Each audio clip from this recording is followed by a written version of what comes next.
Wait, I've heard you.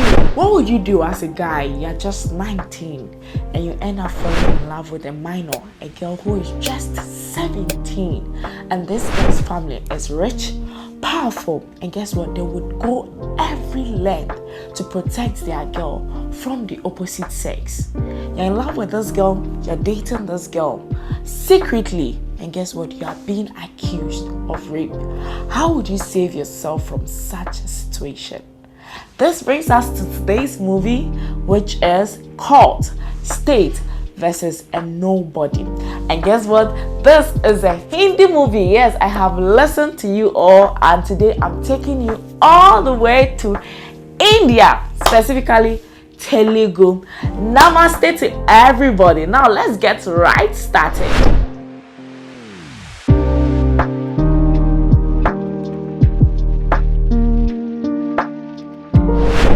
So there lived a guy who is just 19 years old, who comes from a very, very, very low class family where his father is a watchman and then his mother does a very small sewing business. So the scene opens up with him going out to buy soap because he wanted to take a bath and there was no soap at the shop. He meets a friend who wishes him a happy new year, and then he just goes like, I don't need it. Like, he doesn't see any need in wishing him a happy new year because he's stating that it's his same old character, so there is no need to wish me a happy new year. And that is this girl who walks into the scene. She's called Jabili. She spots the guy and then she heard the answer. And then she found the guy very interesting. Like, someone is wishing you a happy new year, you're just, snubbing the guy. And so she was there with her friends, and there was this close friend of hers who is called Nithya, who is friends with a guy. So she went like, okay, do you know the guy? And then Nithya says, yeah, I know the guy. The girl is called Jabili. So she asked Nithya if she knew the guy. And then she says, yeah, I know the guy. And then she says, I want the guy's contact. And then the girl says, no, I'm not going to do that. And then she says, okay, I promise I'm not letting the guy know that you gave me the contact. So finally, she succeeded in convincing the girl to give out the guy's contact. Fast forward, this girl calls the guy and it goes like, you're very rude. And there also, like, the guy goes like, who are you? Because already the guy is hustling, so he means business. He doesn't want any unserious business. Yeah. So he goes like, who are you? And the girl goes like, you've done it twice. Like, you've been rude to people twice. You need to apologize. And so the guy was like, and then he hangs up. The next time the girl calls her with the same thing, you need to apologize. So it went on and on and on until one day the guy was just there. The guy is called Chandra. So Chandra was just there and goes like, I want to know who is behind the call. So let me just call the person and apologize. Unfortunately, when he placed the call, the girl was with a family. And this is a family where they are headed by an uncle who is very strict. The girl's father was dead, so it was the girl's father's brother who was the head of the family. So the uncle was very strict to the point that when they had very many or a lot of female girls or girl children in the family, and then he was very particular about the opposite sex.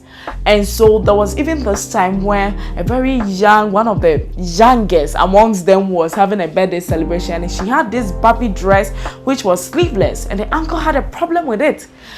He just went like, have you lost your decency? How are you training the kids? So this is an uncle, when it comes to the opposite sex, it's a no for him. So when the call came through, the girl, knowing that this call had come at a wrong time, hung up and went like, it's a customer, service call.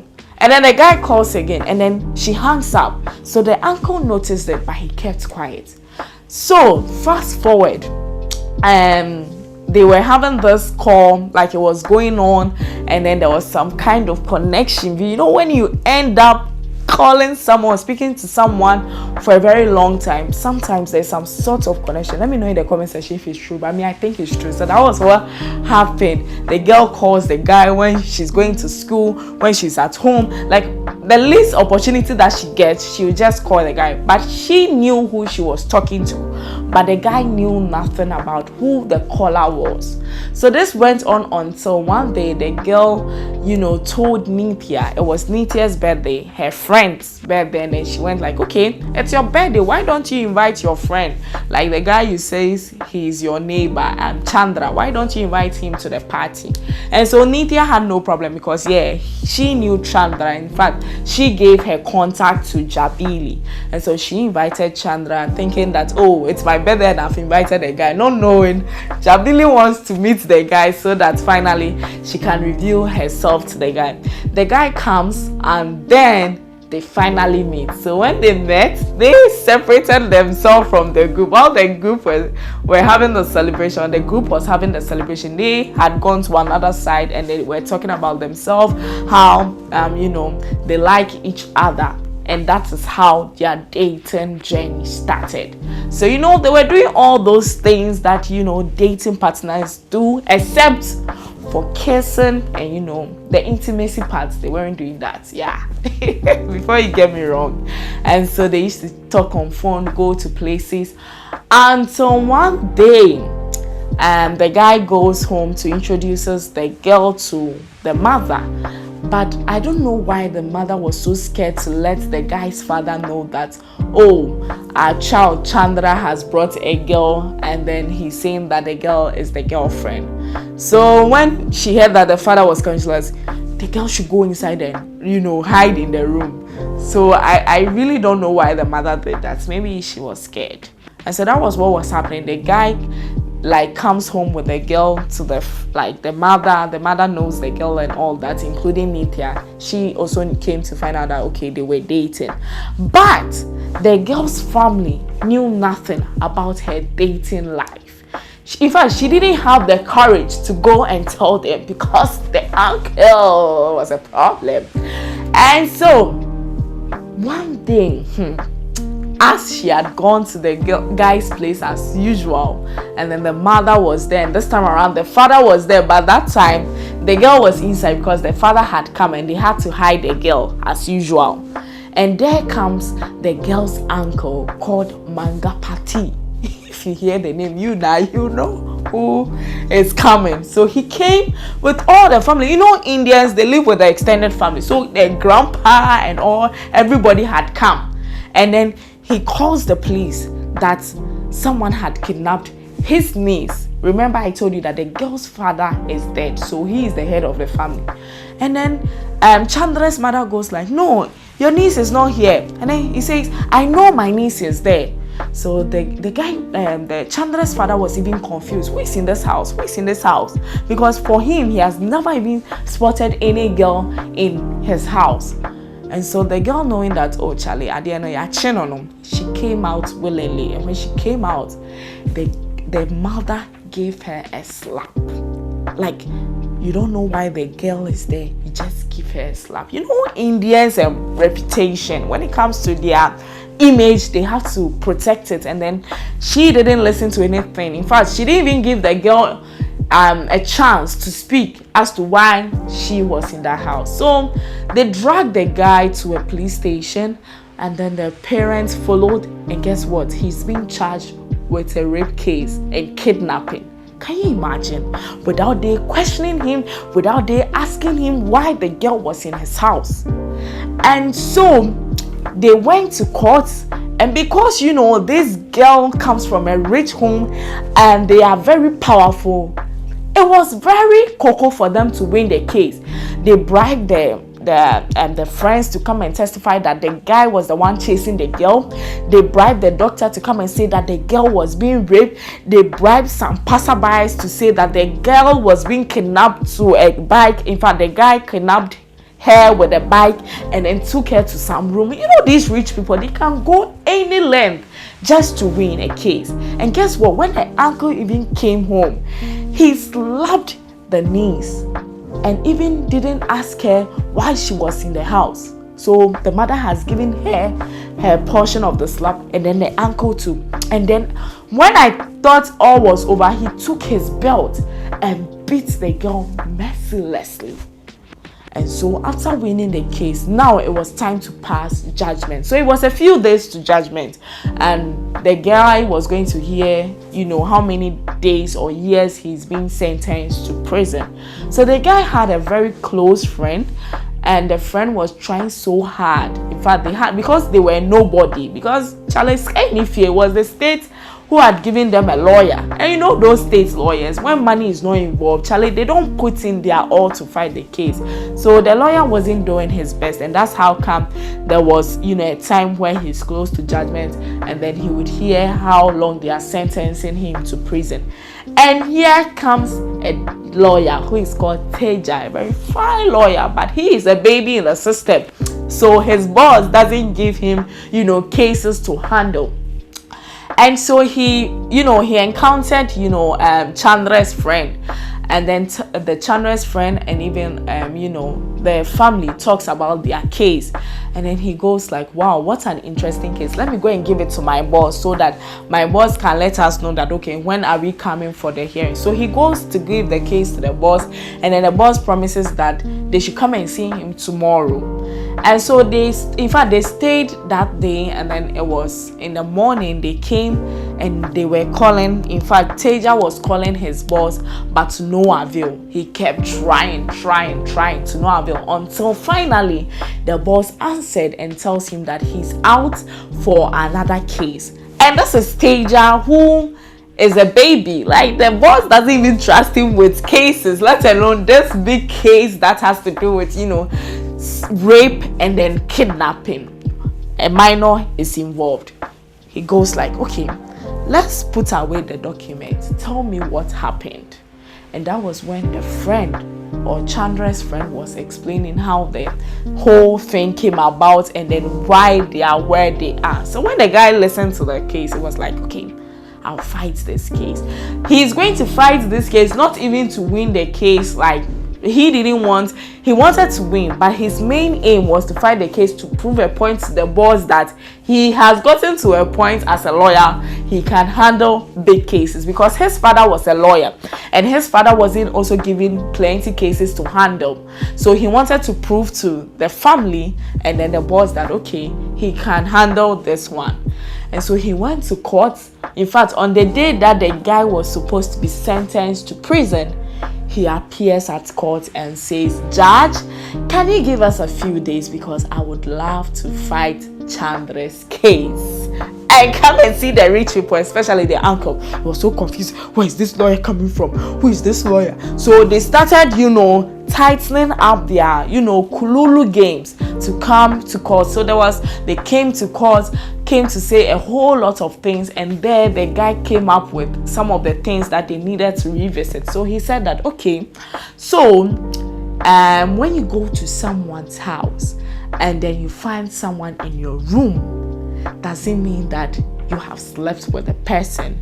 So he was throwing it to the other people who were accusing him. So he came up with a whole lot of things, because they came up with, the guy even buying condom to go and sleep with the girl and all that. And so he had to interview or question the pharmacist and ask him who got the condom. They said the guy, but it was the guy's friend who got the condom. So that part was revealed. It was the guy's friend who got the condom, and they gave it to the guy, which the guy even threw the condom away. And then he questioned the doctor and also asked the doctor, okay, at what point was the girl brought to you, and why do you stand on it that the girl was raped? And so there was a question mark there. So he started pinpointing all the question marks in the rape case. And then he goes like, all these things, it's the guy who is here and you people are accusing the guy. So why not bring the girl to court? And these rich people, do you know what they said? The uncle said that, the uncle's lawyer said that the girl was mentally unfit because she was raped, and so she can't come to court. And the guy was like, the Teja was like, okay, if the girl is mentally unfit, who is the doctor who diagnoses her, and can the doctor tell us what stage the girl is in right now? So the doctor comes and says, so you are the one diagnosing her? I say, yes. I say, tell us about the girl's statistic. I say, blah blah blah blah blah. Like, it went on, and then he was pinpointing all the errors in the rich people's case. And so that was what was happening as he was trying to defend the girl. And then, because the rich people knew that the case was drawing to a part where the guy could be freed and their reputation would be damaged, they were finding so many evidences that they could come up to win the case. And so, after all this back and forth, and then Teja, on the other hand, had thought that he was winning the case for Chandra, guess what? They come to court the next day. He was thinking that the court or the judge was going to say, okay, Chandra is innocent, and there is a new video. And this video highlights the girl walking into a room, which looks like a hotel room, and the guy looking left, right, and following the girl into the room 106. What really happened there? And so when they brought the video, in fact, Cheja was so confused. He was so ashamed, because I'm fighting your case, and if you went into a room with someone, why don't you tell me? I thought we were going to win this case. You people should have told me. So he was disappointed, and so he decided that, after all, they brought an evidence. Who am I? You've gone to the room. You've gone to do the thing. I'm not fighting this case again. So he was so disappointed at himself and ashamed, and he went to the mother that he wants to resign from this, law firm, because he's not a good lawyer.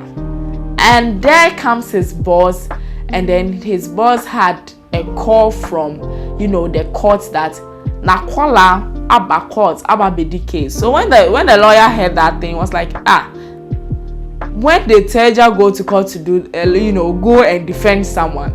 So he asked around, where is him? And then they said he hasn't been at work for some few days. And so he had to go to his house. And when he went to his house, he told him that he shouldn't be scared. He's heard all that had happened. But he is more concerned as to why he is home. And that is where he started explaining the thing to him and why he has decided to give up on, the guy's case. And then the lawyer goes like, you don't have to give up, because if they went to a room, it is only them that can tell us what happened in the room. The people who found the video, did they question both parties to know that, okay, when they went to the room, they went to have sex, or when they went to the room, they should tell us what went on. So, when he has said that, says, you are a good lawyer, you need to fight. Like, that was a sort of an encouragement for him. And then he took up his coat, or is it coat? His lawyer hat, and then went back that, okay, I am going to fight this case. And so when he went, he told the mother that he wanted to question the girl's mother. And the girl's mother comes in and he says that, when you went to the house, what was the first thing you did? So you slapped the girl. Did you ask your daughter for once what happened? Did the guy rape you? The mother says no. Calls another person. Did you ask? They say no. They call the doctor. How did you know that the girl was being raped? It was a very long time, and then he was using his assumption because they went to the room. Say, were you in the room? They say no. And so at that point, he was at an upper hand, but he needed one thing. After finding out that, the doctors lied and all that, he said that, okay, there is Chandra in court. Why not bring Jabili to hear her own side of the story?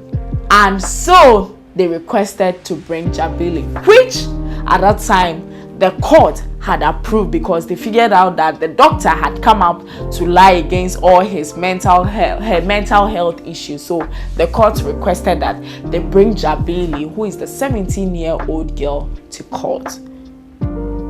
I was just expecting the girl to come to court, to come and give her own testimony. It's the next day, everybody is waiting. Uncle Mangati walks into the court and says that the girl is missing. Who is involved in this girl's disappearance? What would happen? Will Teja find Jabili? Has she been killed? Has she been kidnapped?